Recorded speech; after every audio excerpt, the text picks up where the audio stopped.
Howdy, everybody. Hi, friends. Well, from beautiful Salt Lake City, Utah, It's Thank God I'm Atheist. the podcast. I'm Dan Beecher. And filling in for Frank this week is me, Andrea Beecher. That's right, it is you. Thank you for coming. Hi, Andrea. How are you? Hi, thank you for having me. I'm good. My lovely partner here. And coming up on today's show, it's fall.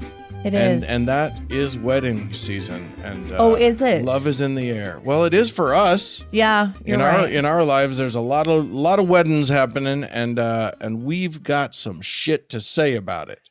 We have opinions. We got opinions. So yeah, we're gonna be talking about a wedding that we just attended. We're gonna be talking about weddings. That's later in the show, though.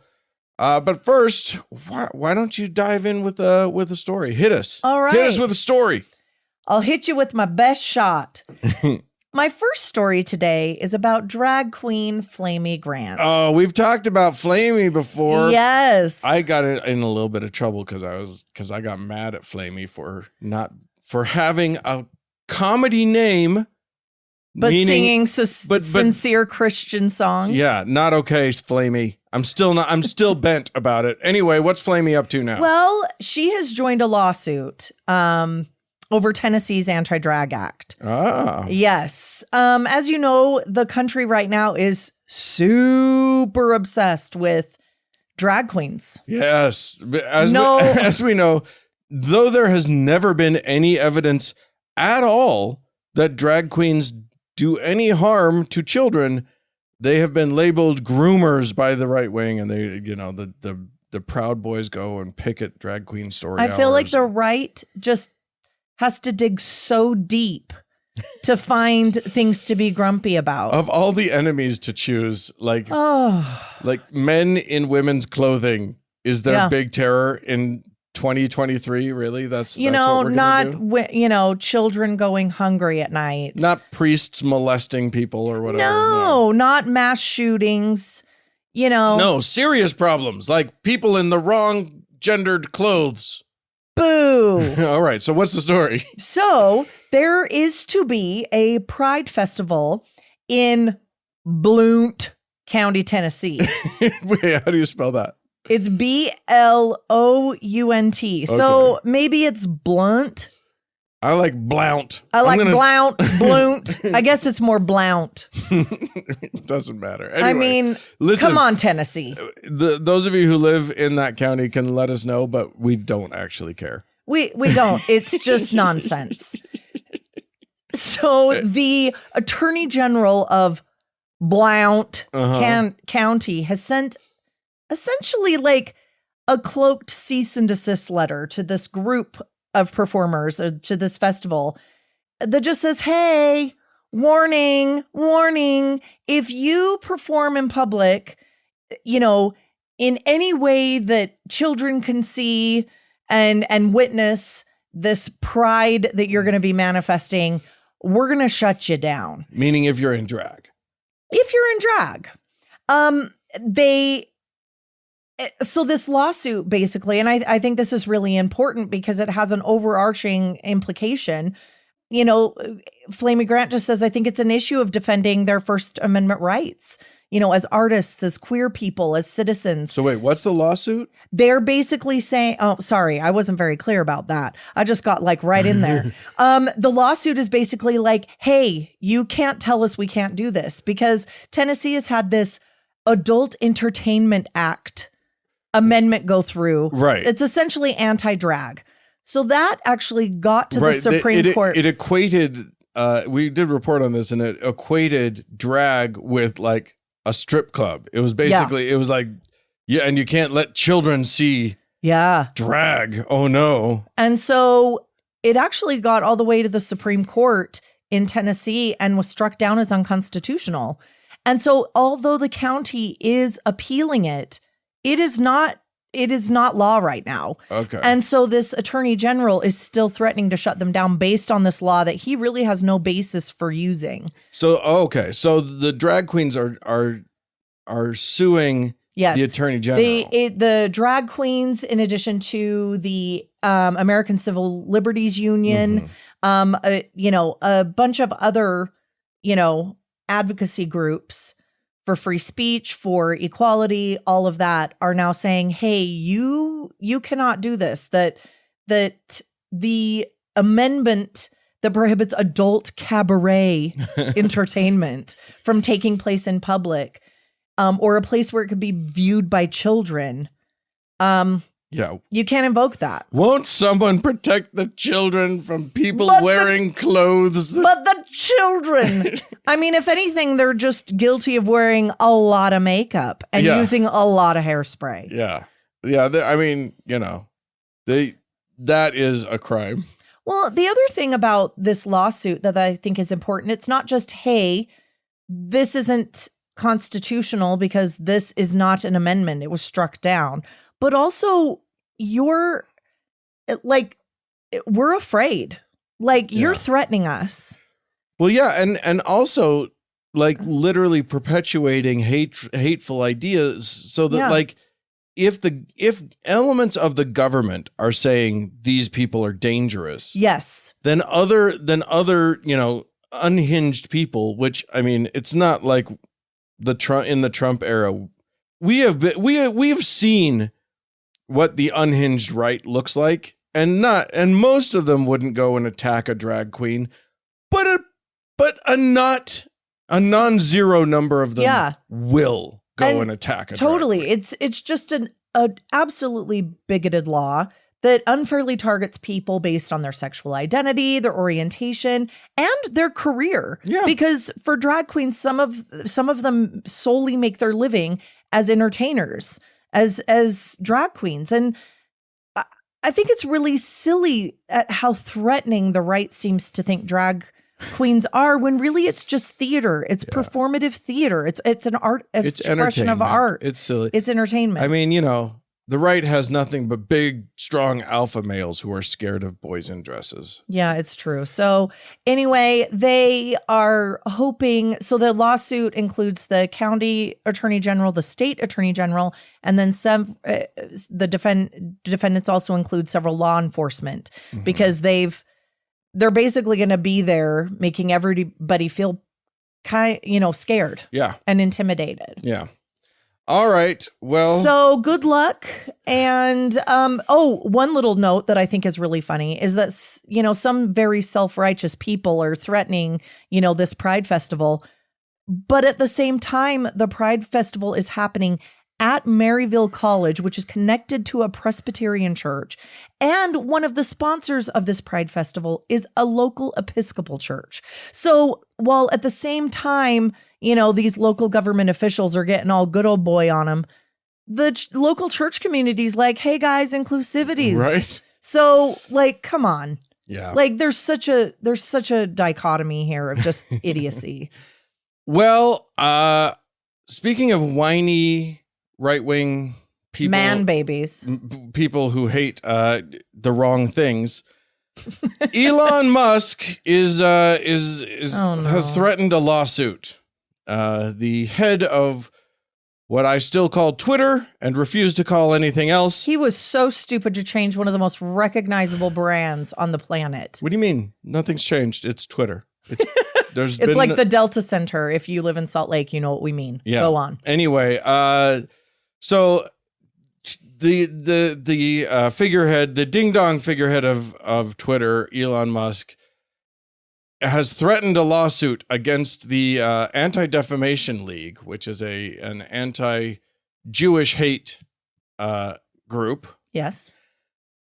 And which is funny because what you don't want to do is be seen as being an enemy to anti-Semitism. You know what I mean?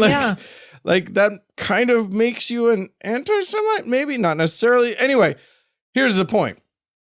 The ADL at one point, when Musk took over at Twitter, he kind of just opened the floodgates and let all the Nazis back in. Like before, if you were a Nazi and openly declaring hatred to a specific group, or if you were wildly racist or whatever, you would get kicked off of the platform. You should. As you very much should, in an effort to keep the platform a little bit safe. Yeah. It is now no longer safe at all. It's the wild, wild west. And Musk is responsible for that because he thought that it was a big problem with a violation of people's First Amendment free speech rights and blah, blah, blah, because he doesn't understand anything about anything. No, he likes to just hear himself talk about important issues. Yeah. And he wants an opinion and he wants everyone to hear it. And anyone who has over $1 billion is obviously their opinion is valuable. So, so yes, he let all of the evil back on. And the ADL encouraged advertisers to stop advertising for a while, to put that on hold while Twitter gets its shit together. The other thing, too, is that not only did he let all this back on, but my understanding is that when he took over Twitter, he fired or let go a huge, like most of the policing department. The moderation teams. The moderation teams. Yeah. So not only are they letting them back on, but they have no ability to police what is happening. Yeah, very little mechanism to address it. So the ADL very reasonably was like, maybe if you want to support Jewish people and keep, if you don't like when people of color and Jewish people are viciously attacked and echo chambers start to form, because one of the things that actually was discovered I wish I knew I had the study pulled up, but there was a study. And it said that algorithms, they're looking for ways to increase people's time on the website. And so hate is a great way to do that. The algorithm doesn't care about hate. Algorithms don't know what hate is. They just see people getting stuck in a loop. They see engagement. And so it magnifies anti-Semitic posts. It magnifies racist posts. So the algorithm's kind of scary in that way. So anyway, yeah, the ADL was like, hey, maybe don't advertise here. And they didn't. But you know what? Even the ADL went back to advertising on Twitter for a while. After a while, it was just things calmed down, and even the Anti-Defamation League did some ads on Twitter. But things got bad again. Anyway, there's a whole thing now.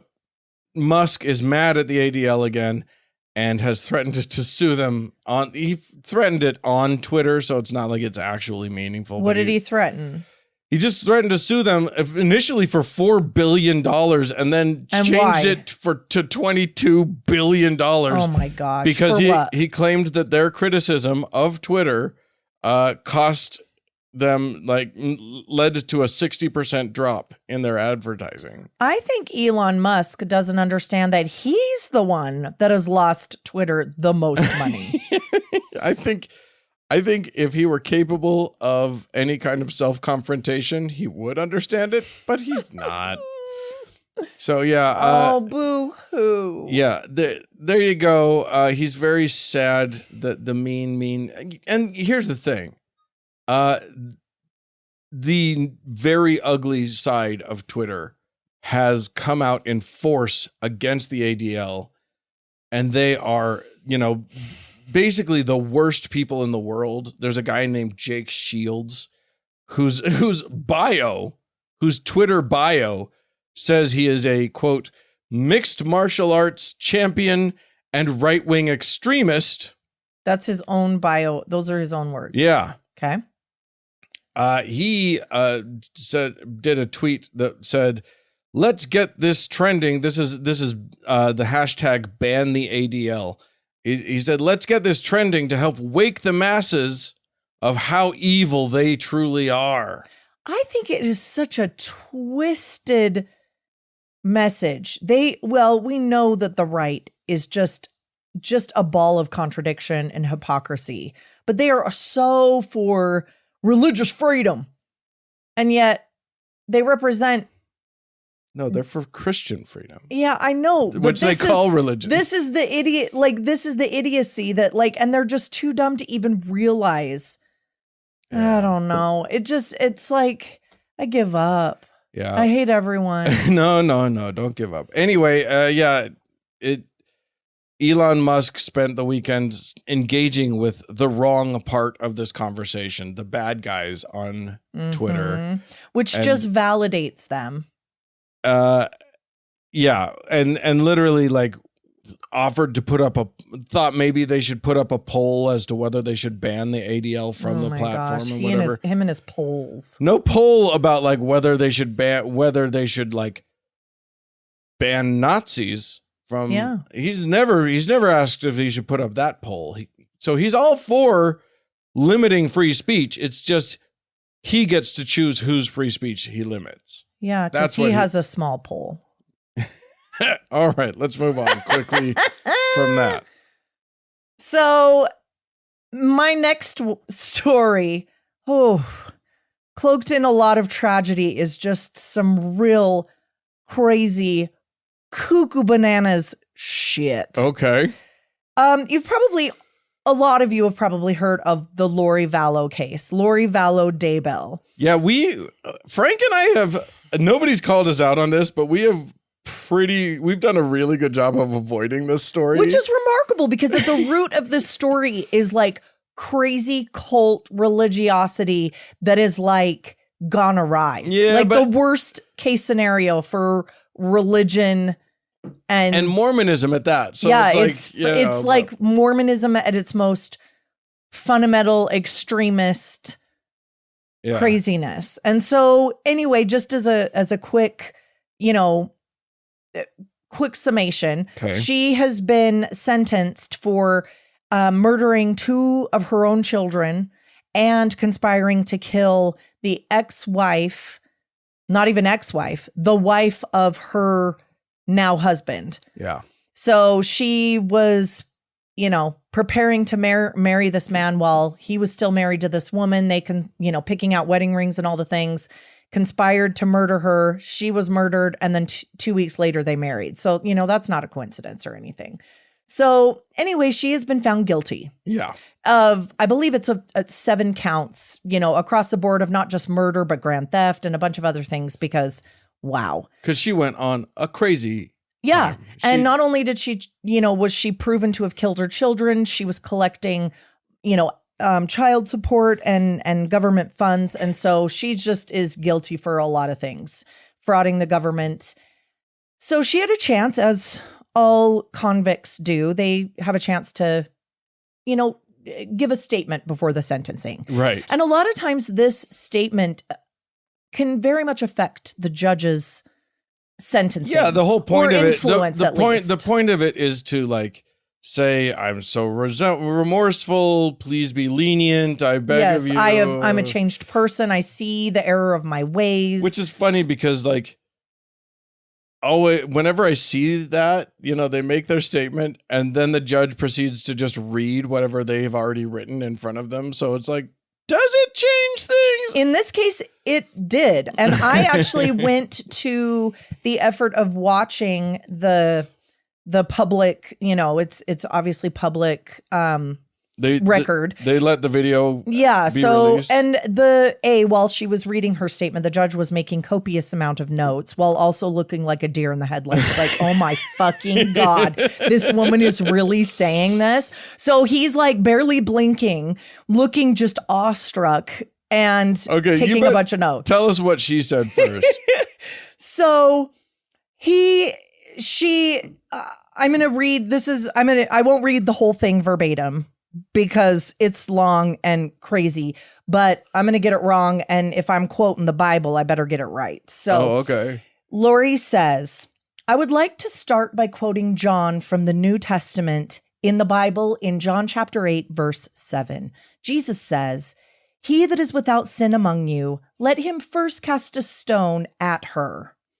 Then in the first verse of chapter 15, Jesus says, yea, judge after the flesh, I judge no man, and yet if I judge, my judgment is true.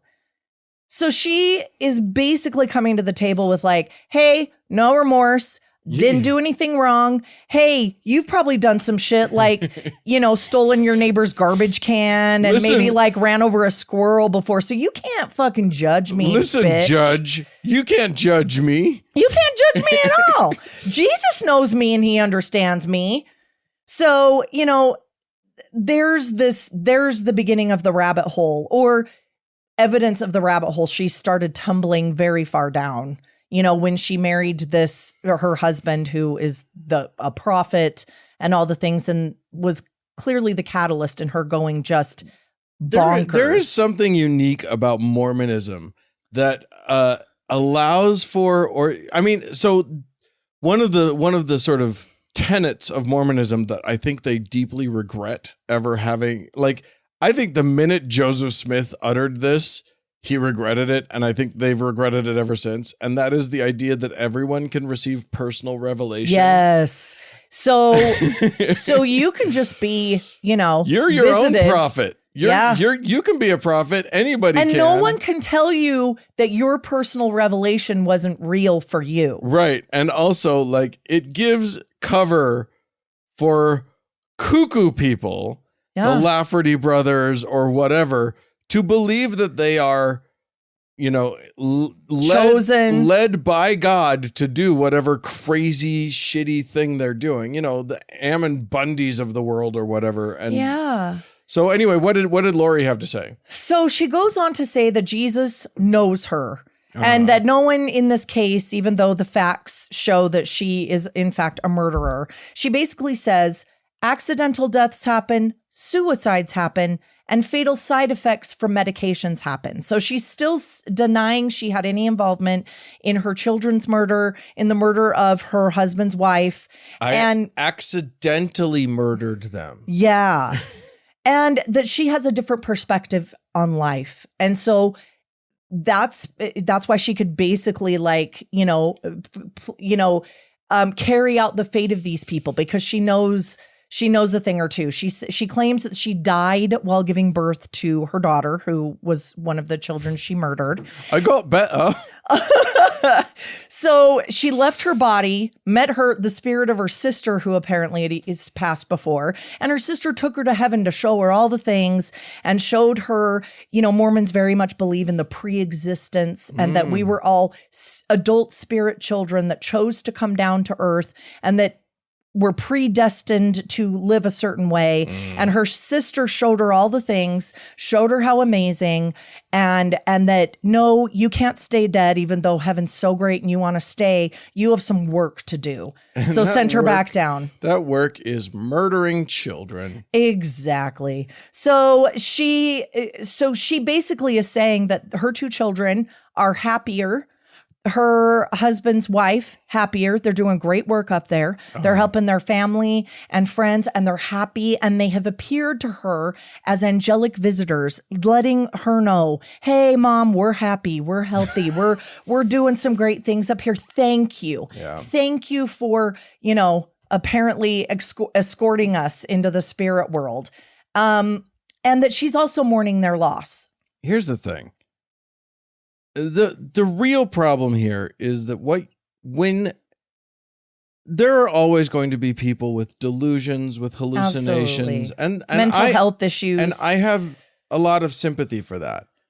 But when you mix in religion, it gives cover for those people in their own minds to believe their delusion even further, to give and not only believe them, it's a scapegoat, but give holy mandate, give the air of holy mandate to their delusions, to their hallucinations, so that it's not just, my neighbor's dog is telling me to murder. It's God has given me this task or this journey, and I'm under obligation to carry it out. Or I am holy, and therefore what I do is a holy act. It's blah, blah, sanctioned. Blah. Exactly. Yeah. And the thing that's really sad is that even if this were all to be true, her daughter committed suicide because of a long life of pain. Apparently she had pancreatitis, and her son, accidental death, and the medication thing with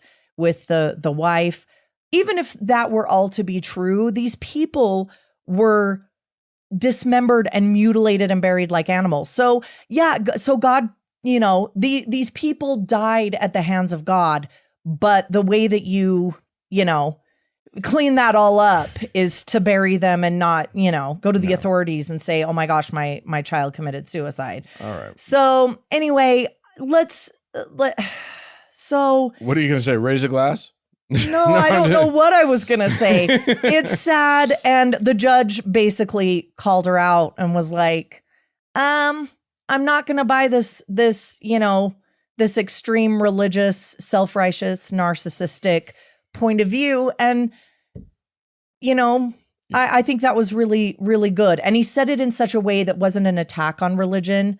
It was like, hey, you can't use that and not be remorseful and think that you're the only one with the answers. No. And so a general rule, only God can judge me is a bad thing to say at your trial. Just in general, if you take nothing else from this podcast, absolutely. That is a good takeaway. Well, I'm going to take us to an update on a terrible story that has just gotten every time it has made its appearance on this show, it's gotten terribler. Oh no. It's a high school football coach. We all remember this guy, Joe Kennedy, who was the assistant high school football coach at Bremerton High, just outside of Seattle, who insisted on taking kids out to the middle of the field, 50-yard line, and doing a prayer after every game. This is not great. This is not appropriate. And the school, here's the thing. He sued because he claims that he was fired for praying, for doing a private prayer. It went all the way to the U.S. Supreme Court. The U.S. Supreme Court, because they're a bunch of lunatics right now, Judge Gorsuch lied his ass off in his opinion, so much so that he claimed a whole bunch of things that weren't true. The dude did not get fired. He was literally put on paid leave pending an investigation, a review, yeah. And then his contract was just not picked up again. He was not under contract after that paid leave. So he was not fired, A.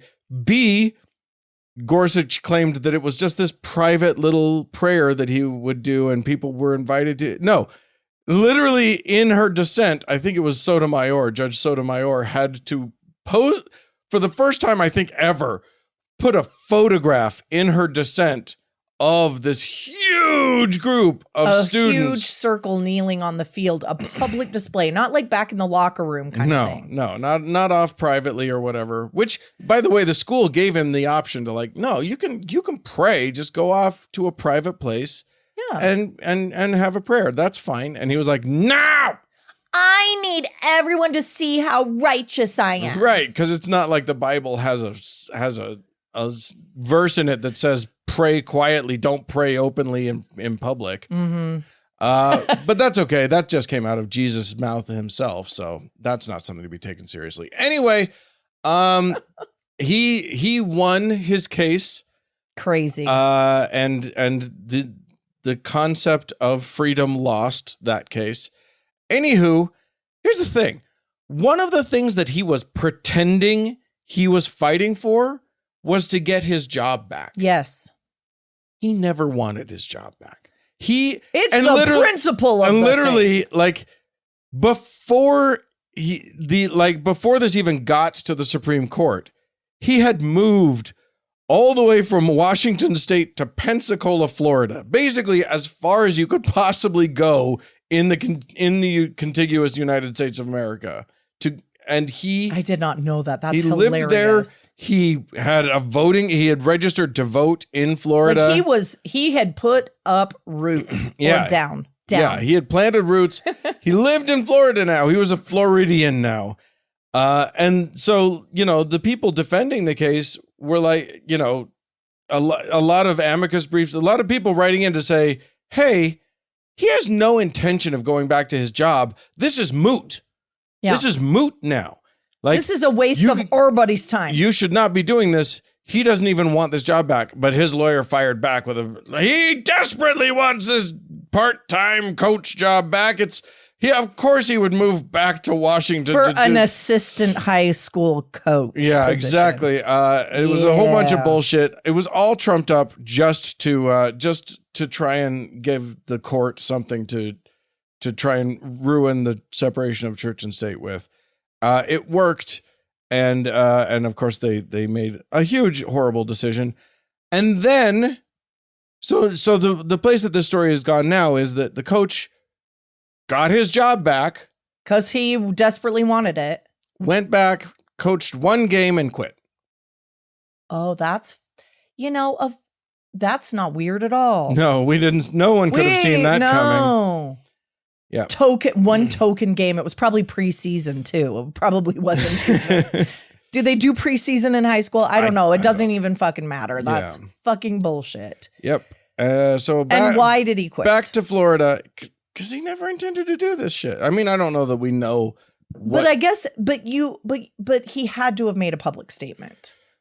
I mean, the bigger question is, why did he go back? I think the public statement was that he went back. I think he probably did a prayer, and then no, he never wanted this job in the first place, so he left. Well, wow. Bum bum ba bum. All right. What do you got? Well, wrapping up stories. Oof, I wish you could all see the picture I'm looking at right now because it is a sight to see. We're gonna jump from Pensacola, via Seattle or Washington and head up to Jersey. Okay. The Jersey Shore, you see. Sure. And everyone loves the Jersey Shore. Yes. And to a little township called Ocean Grove. And the picture that I'm looking at is a huge pier that starts, inland, from the boardwalk. Goes from the sand. No, the boardwalk over across the sand out into the water. And it is the shape of a huge ass cross. Okay. Like cross. And that's not just a coincidence. No, it is very much the proportion of a cross and very deliberately a cross. Right. It is exactly what they intended to do. There is a Methodist group who has been chartered to manage this particular section of beach. To be clear, all beaches are public in the United States of America are public. You are not allowed to privately own beach. Right. You can own up to a certain point, but beyond that, the beach, the water line is public. And in this case, this is still very much a public beach, but there was a local government chartered awarded to this Methodist group who have been put in charge of managing this ocean beachfront. And when Hurricane Sandy wiped out the original pier, this group raised $2 million to build the pier back up. And then they made sure that it reminded everyone about Jesus. But the problem with this, we've just been talking about the separation of church and state. We're getting into muddy waters, literally, because they have been awarded by the local government to essentially manage this beach, but they are supposed to keep this beach inclusive to the entire public, and they aren't. And that's the contention here. And because how are they preventing people? So I was getting to that just now. I'm gonna name them. They are the Ocean Grove Camp Meeting Association. I don't fucking get it. I had to read that like 3 times. And they don't hide their religious affiliation. What they are now doing, which they claim to have a secular reason for as well, is blocking access to the beach on Sunday mornings between Memorial Day and Labor Day. So what? You can't go to the beach to enjoy the beauty that God created for everyone until afternoon on Sundays during the summer.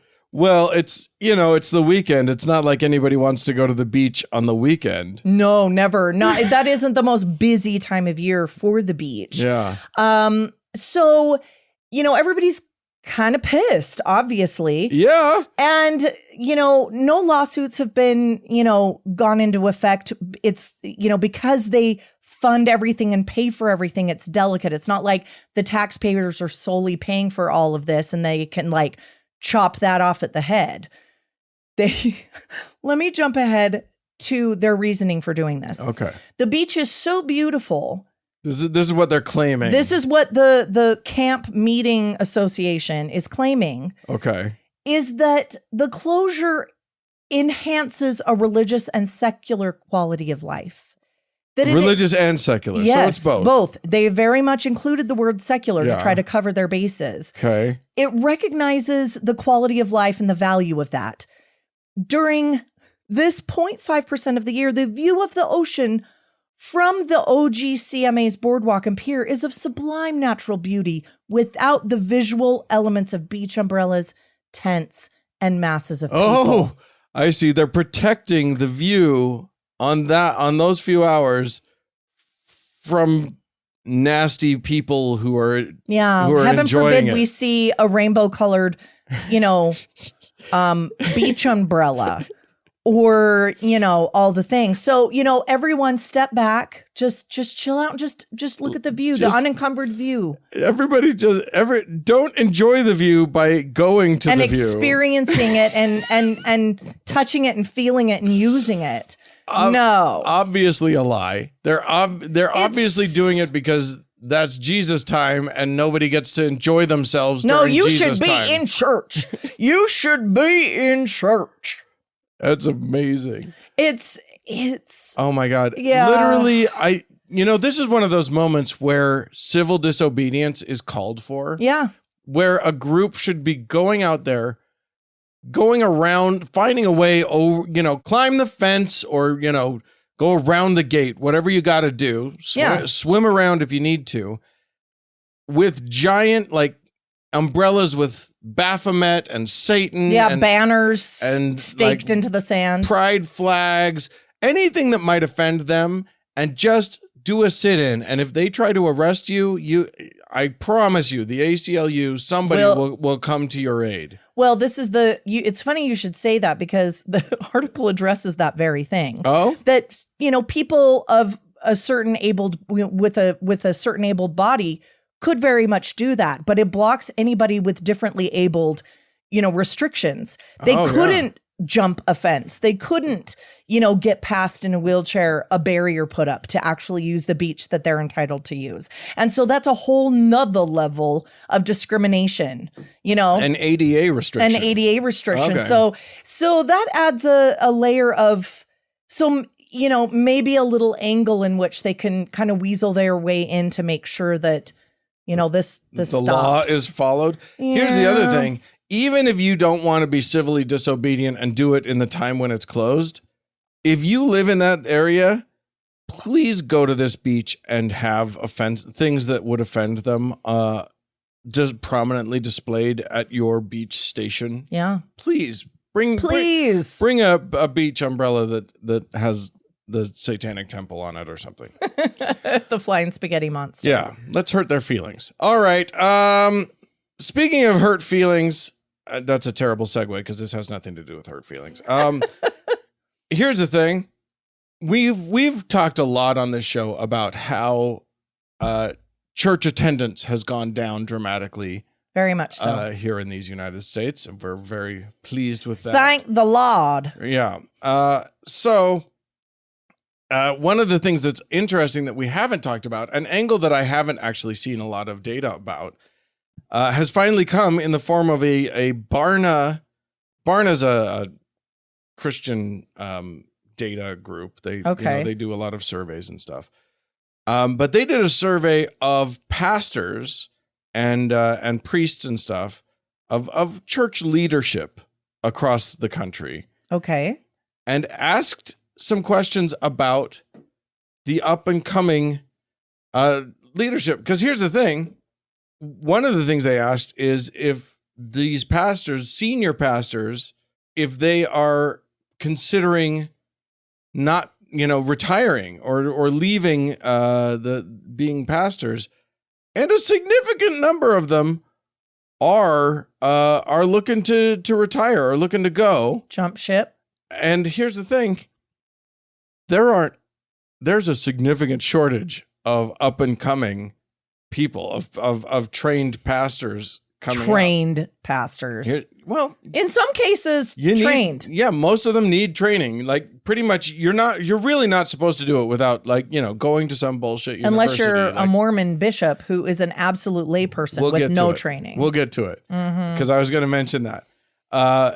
So one of the questions that they asked senior pastors is it becoming harder to find mature young Christians who want to become pastors?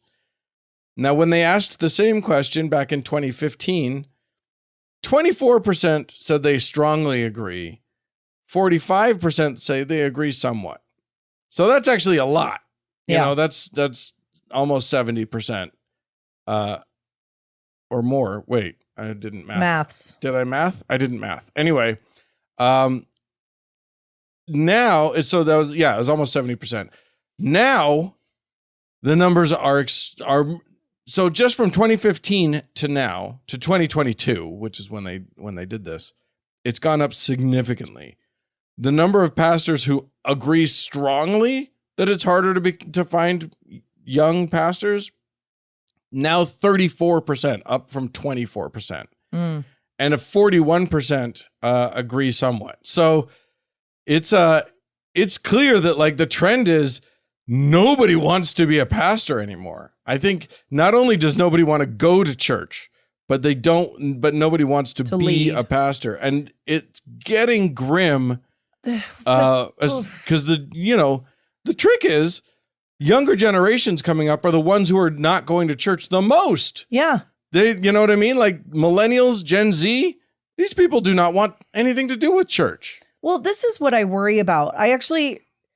You'd think I'd love this story, but what I worry about, what makes me really worried about this is that it opens the floodgates because, congregations are desperate for a leader. It opens the possibility that even crazier and more extremist pastors will get the job. That is happening. I mean, we report all the time. We play audio from crazies all the time. But here's the thing. One of the big reasons that people are leaving church, and there was another story. I didn't actually do this story, but there was another story about a book called The Great Dechurching, I think is what it's called.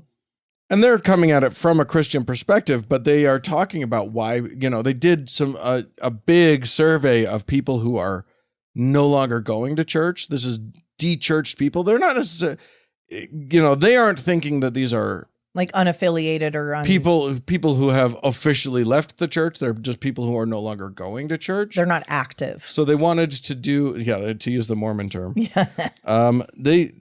They wanted to do some big surveys, and they did good surveys about that. They gathered pretty quality data about it. But one of the big reasons people are leaving church is because it's hateful, because their pastors because their church environment wasn't a loving, accepting, inclusive environment. So I say, bring on the hateful pastors, bring on the kooks. It's just going to make people leave the church faster. There will be a bunch of crazies that stick around, which there already are, I guess. There already are. They're there already. Trump voters need somewhere to go to church, I guess. But he isn't church. He isn't a religion in and of itself. Well, he isn't a cult. Yeah, he's an ancillary religion. He's his own thing. But yeah, I think it's interesting. Like one of the things that they reported is that the Evangelical Lutheran Church, for example, reported that they were in literally a succession crisis to the tune of needing at least 600 pastors. Whoa, that's not a small number. No, they can't find them. So I think that's delightful. I love it. I think, and the other thing is that more than half of the pastors, 54% of them, did not agree with the statement, "My church puts a significant priority on training and developing the next generation of leaders." Oh, so interesting. They have not invested in the future, and it's going to catch up with them. And I am tickled pink. I could not be this happier. Is an interesting story because I just never would have thought of this as part of the calculation. Right. You hear, church membership is down.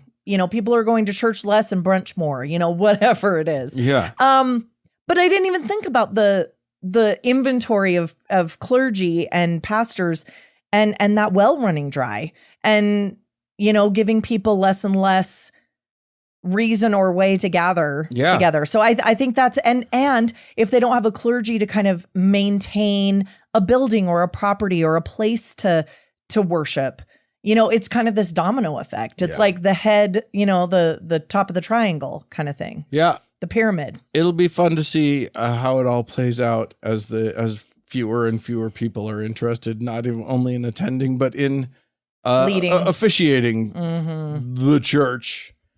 So that, I thought that was delightful. I thought that was fun. If you, dear listener at home, would like to chime in, would like to tell us all about your, you want to be a pastor, you can write into us about this or any of our stories by writing to podcast@thankgodimatheist.com. Do it. Do it. There is more show coming up. We are going to skip the middle segment again. We're going to skip the emails and the thanking the patrons and everything. So, but don't stop. Don't stop. They will come back and thank. Yes. So give us more money. More of you become patrons so that we have more people to thank. I'd love the entire show to just be this endless list of thanks. We will endeavor not to make it the entire show, I promise. But yes, that would be lovely. If you would like to become a patron, feel free to go to thankgodimatheist.com and click on the support tab. There's a little banner on the right-hand side for Patreon that you can click. And or you can do a one-time donation on PayPal. Whatever your kink, just go ahead. However you want to give us money, you choose the amount that you want to give. We won't get mad one way or t'other. But do know that you can get the Frank and Dan Diaries this week with 100% more Andrea. And yeah. Hello. And significantly less Frank, but that's okay. He'll be back. He will. So thanks. More show coming up.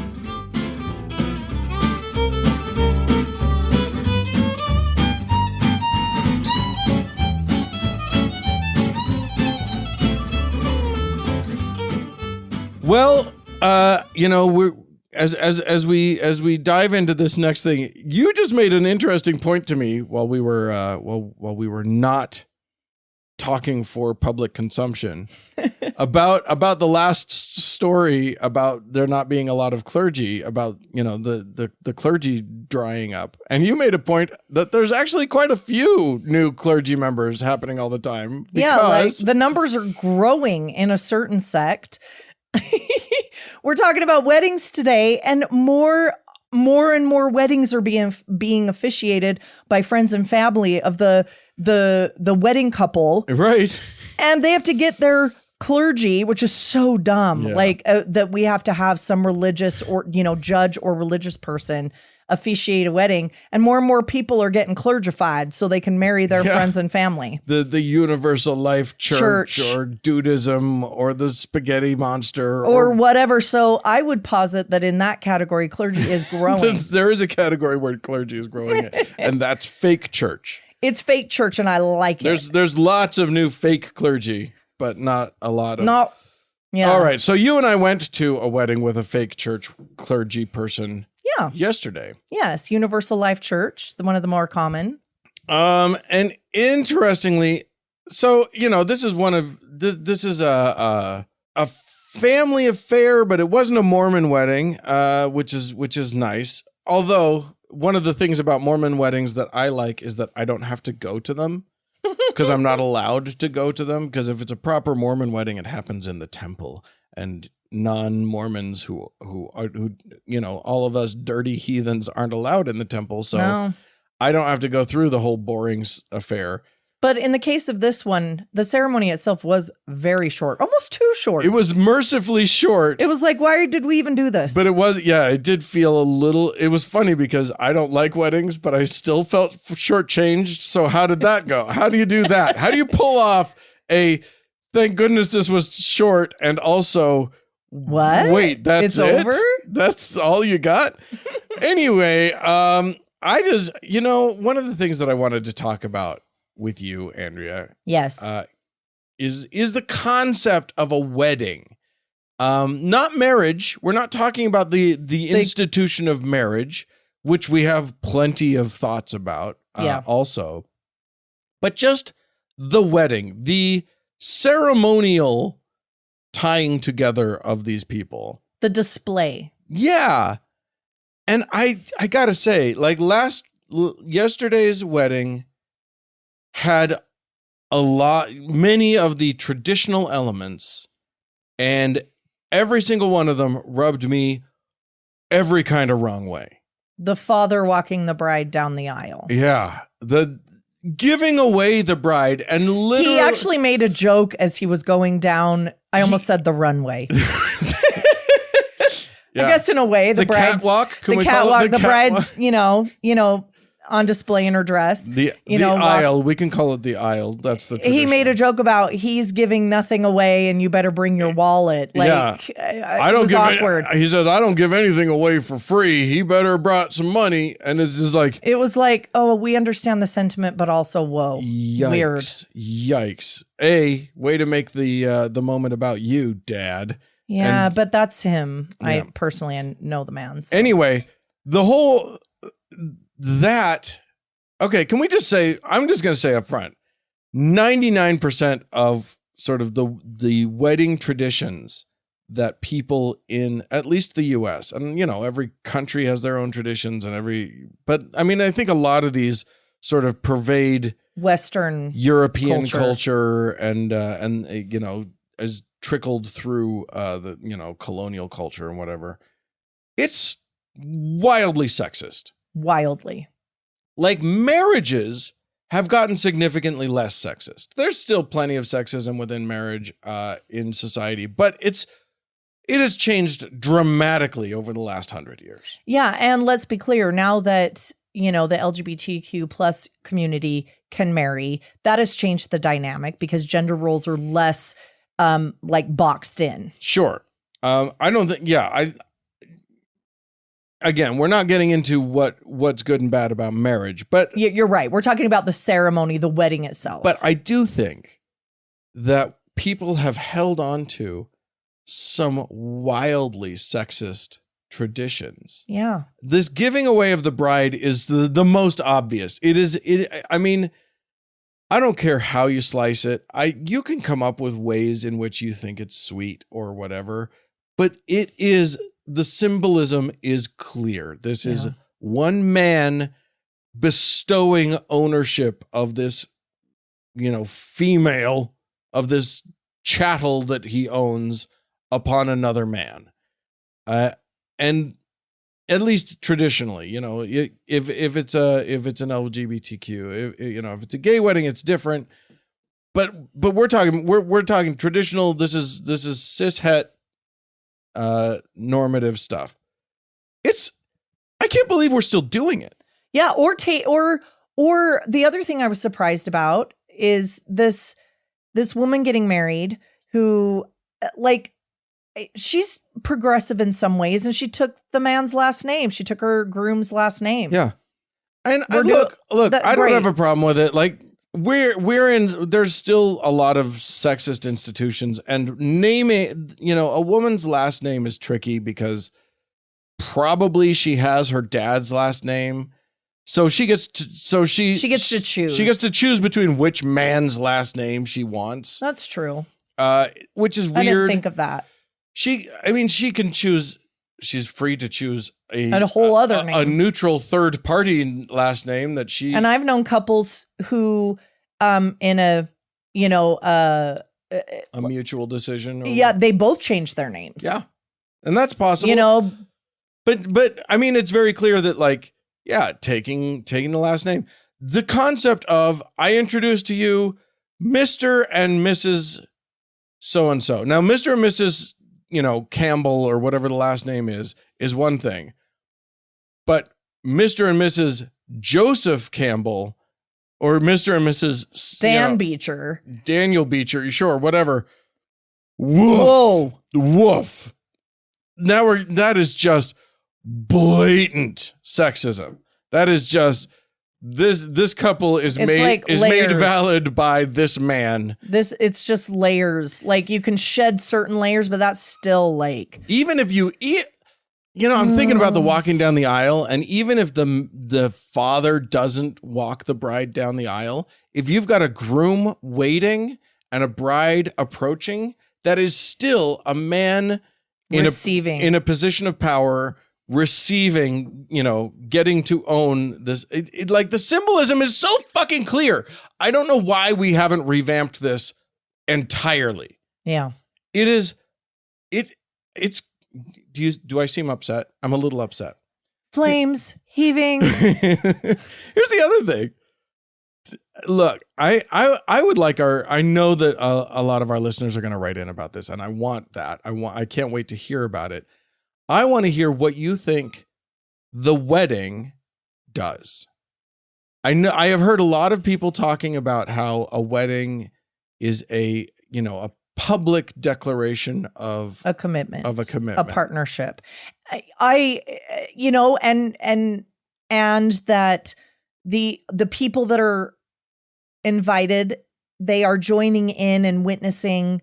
These are the people that you care and love, and you want them to be a part of such a special moment that's very important to you. Yeah. And so I actually understand all of that. I guess for me, I'm kind of a non-traditionalist, and for me, it's like, okay, well then if that's the case and that's really important to you, go on with your bad self. But why can't we do that differently? Why does it still have to be cloaked in this, misogynist tradition? Yeah. Even if it doesn't mean that to you, it is still the symbolism. There's still that symbolism there. Just have a big party. Just like, well, hey, I don't know, but like, why are we doing it the same we've always done it? And even if it doesn't mean the sexist things to you, it's still as a display representative of that, the sexist shit. Here's what I think is part of the problem, and why this is important for us to discuss on this show. And that is that the main groups that are holding on to these traditions and not letting go of them are the churches.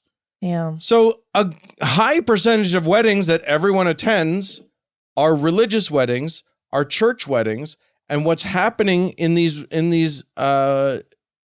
ceremonies are because the churches have not come close to expunging the sexism, the misogyny of. It's a commercial. It's a marketing ploy almost. Well, no, I think maybe that, but what I'm getting at is that like there's so much sexism just pouring through the church, inherent in the religion, that literally like it would never occur to them to get rid of the misogyny in their ceremonies, because it's tradition. To them, it's not just tradition. I think to them it's a feature, not a bug. I think they want that. I think that is something that's part of the sentiment. They love it. You know what I mean? Like these are all, first of all, these are all organizations largely that are run by men. Still. And so yeah, they love these traditions. Of course they do. They embrace it. But then most of the weddings that everybody goes to are religious weddings. And then when you're planning your own wedding, you want to stay sort of within the tradition of your culture and whatever. So most people don't put a lot of thought into what traditions should we keep and what traditions should we, by all means, jettison with alacrity. Well, for those of you who are subscribers and heard the Dan and not Frank, but Andrea diaries today, we talked about homogeny in design, and the homogeny. Yeah, we talked a little bit about interior design with interior designer Andrea Beecher. We talked a lot about the sheep, the masses, this is on trend. This is what's on Pinterest. This is what's on HGTV. And I think the same can be said for the tradition of marriage. I think sheep. There's nothing wrong with looking at Pinterest and getting ideas from but doing the same thing that everybody else does in the exact same way. Doing it without thought. Without radical individualism, that kind of thing. Like just sticking to a mold, sticking to the status quo or the cliche. And I think when somebody couples and they are thinking about this celebration, this display, this party, they're like, oh, well, I want my day. I want to do what everybody else does. And in some cases it's status and the money that is spent and the party that is had and how luxurious or how, extreme that can be and how, expensive this designer dress was and all of that. And that's not to say that all wedding ceremonies are like that. But I think that a lot of this world is made up of people who just want to be part of the tribe and want to just do what everybody else does, for better or for worse. Yeah, and that's not a problem. It's not. Inherently, it's not. That's fine. But we as a culture need to start thinking about these things. We those who feel they can need to lead the charge in getting rid of the gross symbolism in marriage. Yeah. Because it is no longer the economic institution that, I would argue that we should be getting rid of phrases like "till death do you part" or "as long as we both shall live," just because we know that that's aspirational, Dan. Yeah, we know that it's okay for people to get divorced. You know what I mean? We know that it's okay. It's no longer economically necessary for women to be partnered. And that's what it used to be. It used to be an economic institution. Nobody thought women couldn't even have their own credit card in their name until the year I was born. And I'm a little bit old, but I'm only 45. For centuries, there was no question about who loved who, or there was very little question about who loved who. This was not a contract of marriage or partnership. There was love or partnership. There was a question. It was a question of can this coupling actually sustain these people for the long haul? Because you need each other to be able to live. And that's not the case anymore. As a matter of fact, the happiest demographic of adults in the US anyway is unwed women who are childless. Yeah, because we've broken free of I guess I can't say we because I am married to you. Yes. Legally. Yeah, I know. So that's why you're miserable. Right. Is you got married guys. like a fool. Get me out of here. But yeah, it's the same, by the way, does not apply to unwed childless men. No. Which that's a whole nother story. Kettle of worms. But the point here is that when we look at our institutions, when we look at our ceremonies, when we look at our traditions, we should have a critical eye, and also be less boring, because I cannot stand going to weddings. That's my contention, is that it's so cliche and kind of boring. It's so boring. Please don't bore me to death. Oh my gosh. I love the people, so I go to the things. Yeah, it's for them. But oh my God, I cannot stand a wedding. Anyway, if you, and I'm guessing a lot of you, want to chime in on this subject. And again, to make it clear, we are not against or poo-hooing or boo-hooing or what do I want? Poo-pooing. That's what I want. Marriage as a concept or partnership or coupling, although the dynamic of that has changed. We're talking about the ceremony of marriage, the display of marriage. What does that do for us? Yeah. So chime in. You can write into us, podcast at thankgodimatheist.com. You can call into us and leave us a voicemail about it. The phone number for that is 424-666-8442. Go to the Facebook page, facebook.com/TGIAtheist, and click the like button. We sure do appreciate that. You can follow us on Twitter. Thanks so much to the Red Rock Hot Club for the use of their fine music. Thanks to Gordon Johnston for the use of his music. And thanks to all of you for tuning in. We'll talk to you again next week. Thanks, Dan. Thanks for having me. Oh, yeah. Thanks so much for coming on, Andrea. We appreciate you. Bye. Bye.